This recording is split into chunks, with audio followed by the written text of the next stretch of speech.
जय श्री कृष्णा, जय श्री राधे। मार्गशीर्ष मास का महत्तम और कथा सुनने वाले सभी भक्तों का आज की कथा में हार्दिक स्वागत है। भगवान श्री कृष्ण और श्रीमती राधा रानी की कृपा सदैव ही आप सभी पर और आपके परिवारजनों पर बनी रहे। तो आइए आज सुनते हैं मार्गशीर्ष मास के चतुर्थ अध्याय के महत्तम में गोपी और उद्धव संवाद। श्री सुखदेव जी कहते हैं, हे परीक्षित, गोपियों ने देखा कि श्री कृष्ण के सेवक उद्धव जी की आकृति और वेशभूषा श्री कृष्ण से मिलती जुलती है। घुटनों तक लंबी लंबी भुजाएं हैं, नूतन कमल दल के समान कोमल नेत्र हैं, शरीर पर पीतांबर धारण किए हुए हैं, गले में कमल पुष्पों की माला है, कानों में मणिजड़ित कुंडल झलक रहे हैं और मुखारविंद अत्यंत प्रफुल्लित है। पवित्र मुस्कान वाली गोपियों ने आपस में कहा, यह पुरुष देखने में तो बहुत सुंदर है, परंतु यह है कौन? कहाँ से आया है? किसका दूत है? इसने श्री कृष्ण जैसी वेशभूषा क्यों धारण कर रखी है? सब की सब गोपियां उनका परिचय प्राप्त करने के लिए अत्यंत उत्सुक हो गई और उसमें से बहुत सी पवित्र कीर्ति भगवान श्री कृष्ण के चरण कमलों के आश्रित तथा उनके सेवक सखा उद्धव जी को चारों ओर से घेरकर खड़ी हो गई। जब उन्हें मालूम हुआ कि ये तो रमा रमण भगवान श्री कृष्ण का संदेश लेकर आए हैं, तब उन्होंने विनय से झुककर सलज्ज हास्य, चितवन और मधुर वाणी आदि से उद्धव जी का अत्यंत सत्कार किया तथा एकांत में आसन पर बैठकर वे उनसे इस प्रकार कहने लगी, हे उद्धव जी, हम जानती हैं कि आप यदुनाथ के पार्षद हैं, उन्हीं का संदेश लेकर यहाँ पधारे हैं। आपके स्वामी ने अपने माता पिता को सुख देने के लिए आपको यहाँ भेजा है, अन्यथा हमें तो अब नंदगांव में गौओं के रहने की जगह में उनके स्मरण करने योग्य कोई भी वस्तु दिखाई नहीं पड़ती। माता पिता आदि सगे संबंधियों का स्नेह बंधन तो बड़े बड़े ऋषि मुनि भी बड़ी कठिनाई से छोड़ पाते हैं। दूसरों के साथ जो प्रेम संबंध का स्वांग किया जाता है, वह तो किसी न किसी स्वार्थ के लिए ही होता है। बहुरों का पुष्पों से और पुरुषों का स्त्रियों से ऐसा ही स्वार्थ का प्रेम संबंध होता है। जब वेश्या समझती है कि अब मेरे यहाँ आने वाले के पास धन नहीं है, तब उसे वह दत्ता बता देती है। जब प्रजा देखती है कि यह राजा हमारी रक्षा नहीं कर सकता, तब वह उसका साथ छोड़ देती है। अध्ययन समाप्त हो जाने पर कितने शिष्य अपने आचार्यों की सेवा करते हैं। यज्ञ की दक्षिणा मिली की रतविज लोग चलते बने। जब वृक्ष पर फल नहीं रहते, तब पक्षीगण वहां से बिना कुछ सोचे विचारे उड़ जाते हैं। भोजन कर लेने के बाद अतिथि लोग ही गृहस्थ की ओर देखते हैं। वन में आग लगी कि पशु भाग खड़े हुए। चाहे स्त्री के हृदय में कितना भी अनुराग हो, जार पुरुष अपना काम बना लेने के बाद उलट कर भी तो नहीं देखता। हे परीक्षित, गोपियों के मन, वाणी और शरीर श्री कृष्ण में ही तल्लीन थे। जब भगवान श्री कृष्ण के दूत बनकर उद्धव जी ब्रज में आए, तब वे उनसे इस प्रकार कहते कहते भूल ही गई कि कौन सी बात किस तरह किसके सामने कहनी चाहिए। भगवान श्री कृष्ण ने बचपन से लेकर किशोर अवस्था तक जितनी भी लीलाएं की थी, उन सब की याद कर गोपियां उनका गान करने लगी। वे आत्म विस्मृत होकर स्त्री सुलभ लज्जा को भी भूल गई और फूट फूट कर रोने लगी। एक गोपी को उस समय स्मरण हो रहा था, भगवान श्री कृष्ण के मिलन की लीला थी। उसी समय उसने देखा कि पास एक बोहरा गुनगुना रहा है। उसने ऐसा समझा मानो मुझे रूठी हुई समझकर श्री कृष्ण ने मनाने के लिए दूत भेजा हो। वह गोपी भोरे से इस प्रकार कहने लगी। गोपी ने कहा, रे मधुप, तू कपटी का सखा है, इसलिए तू भी कपटी है। तू हमारे पैरों को मत छू।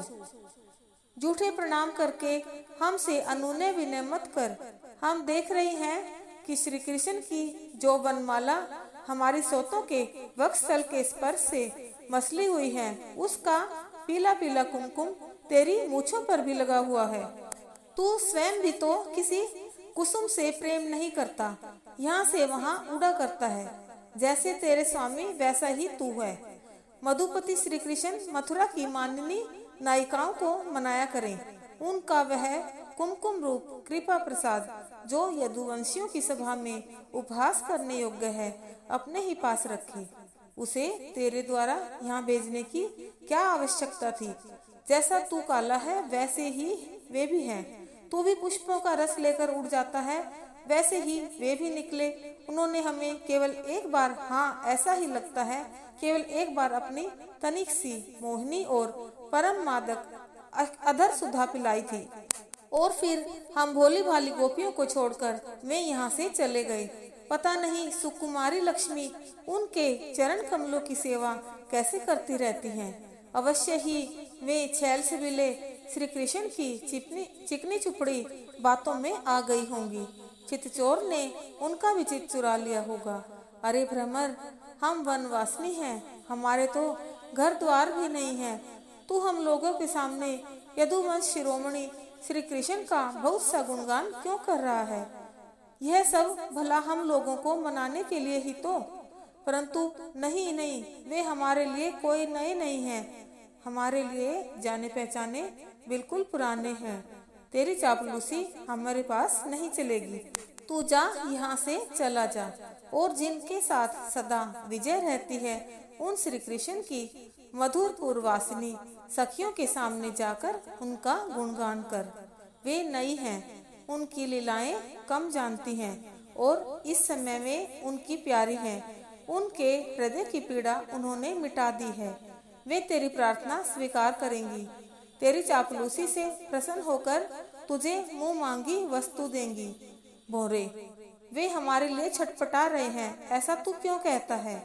उनकी कपट भरी मनोहर मुस्कान और भौहों के इशारे से जो वश में न हो जाएं, उनके पास दौड़ी न आवे, ऐसी कौन सी स्त्रियां हैं? अरे अनजान, स्वर्ग में, पाताल में और पृथ्वी में ऐसी एक भी स्त्री नहीं है। और की तो बात ही क्या, स्वयं लक्ष्मी जी भी उनके चरण रज की सेवा किया करती हैं। फिर हम श्री कृष्ण के लिए किस गिनती में हैं? परंतु तू उनके पास जाकर कहना कि तुम्हारा नाम तो उत्तम लोक है, अच्छे अच्छे लोग तुम्हारी कीर्ति का गान करते हैं, परंतु इसकी सार्थकता तो इसी में है कि तुम दीनों पर दया करो, नहीं तो कृष्ण तुम्हारा उत्तम श्लोक नामक नाम झूठा पड़ जाता है।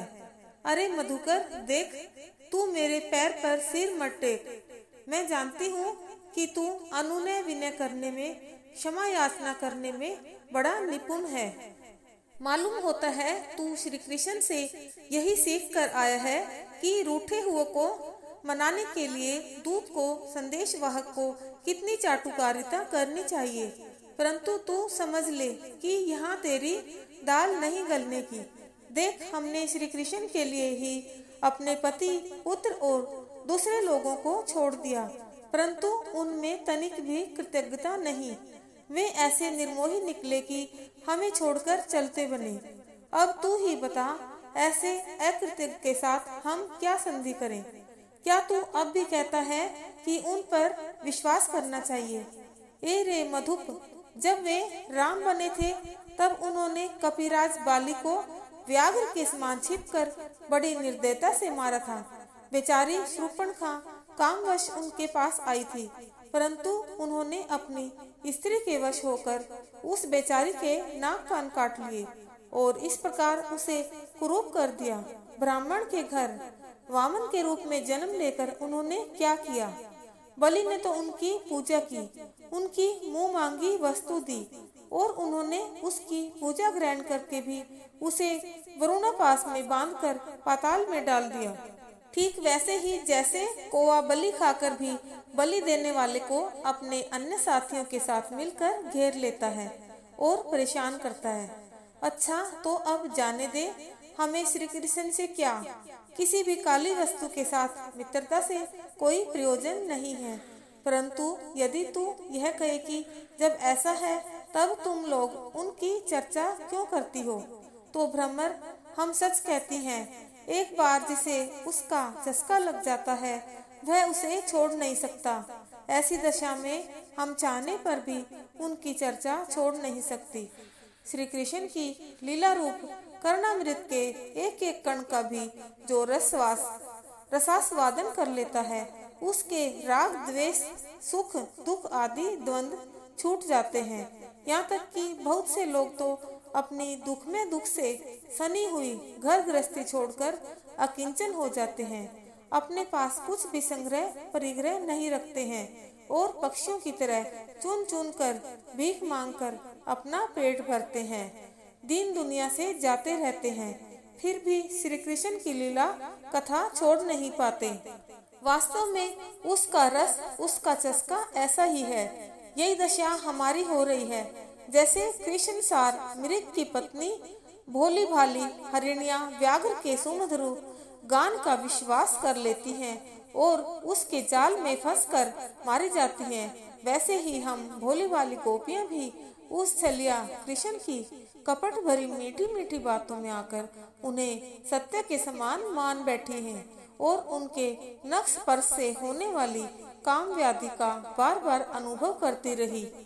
इसलिए श्री कृष्ण के दूत भोरे, अब इस विषय में तू और कुछ मत कहे, तुझे कहना ही हो तो कोई दूसरी बात कहे।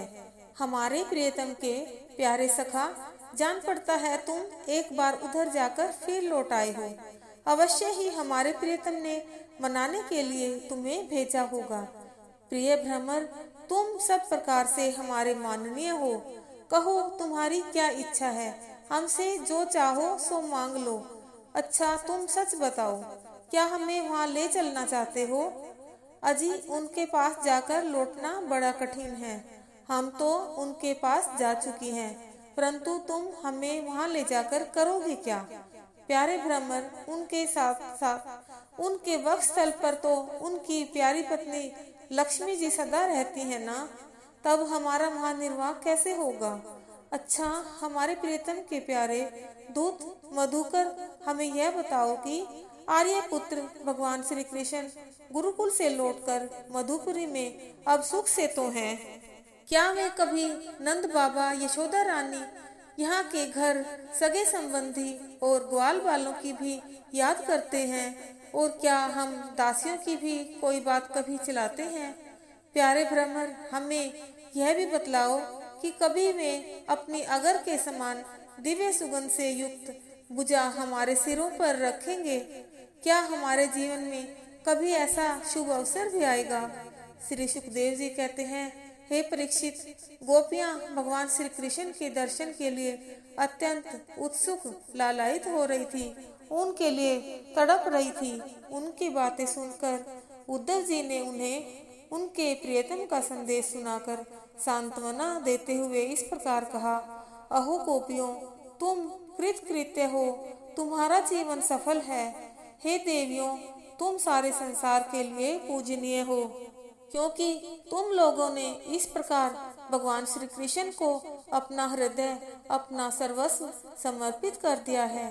दान, व्रत, तप, होम, जप, वेदाध्ययन, ध्यान, धारणा, समाधि और कल्याण के अन्य विविध साधनों के द्वारा भगवान की भक्ति प्राप्त हो, यही प्रयत्न किया जाता है।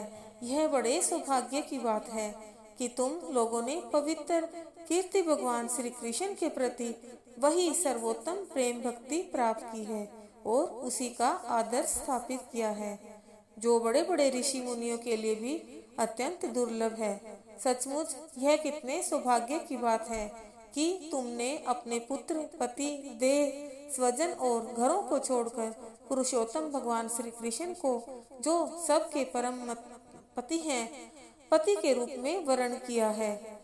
महाभाग्यवती गोपियों, भगवान श्री कृष्ण के वियोग से तुमने उन इंद्रियातीत परमात्मा के प्रति वह भाव प्राप्त कर लिया है जो सभी वस्तुओं के रूप में उनका दर्शन कराता है। तुम लोगों का वन भाव मेरे सामने भी प्रकट हुआ। यह मेरे ऊपर तुम देवियों की बड़ी ही दया है। मैं अपने स्वामी का गुप्त काम करने वाला दूत हूँ। तुम्हारे प्रियतम भगवान श्री कृष्ण ने तुम लोगों को परम सुख देने के लिए यह प्रिय संदेश भेजा है। कल्याणियों, वही लेकर मैं तुम लोगों के पास आया हूँ। अब उसे सुनो।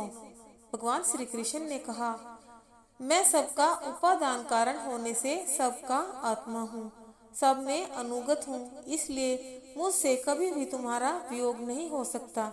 जैसे संसार के सभी भौतिक पदार्थों में आकाश, वायु, अग्नि, जल और पृथ्वी, ये पांचों भूत व्याप्त हैं, इन्हीं से सब वस्तुएं बनी हैं और यही उन वस्तुओं के रूप में है।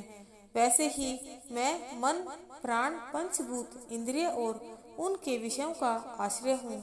वे मुझ में हैं, मैं उनमें हूँ, और सच पूछो तो मैं ही उनके रूप में प्रकट हो रहा हूँ। मैं ही अपनी माया के द्वारा भूत, इंद्रिय और उनके विषयों के रूप में होकर उनका आश्रय बन जाता हूँ तथा स्वयं निमित्त भी बनकर अपने आप को ही रचता हूँ, पालता हूँ और समेट लेता हूँ। आत्मा माया और माया के कार्यों से पृथक है।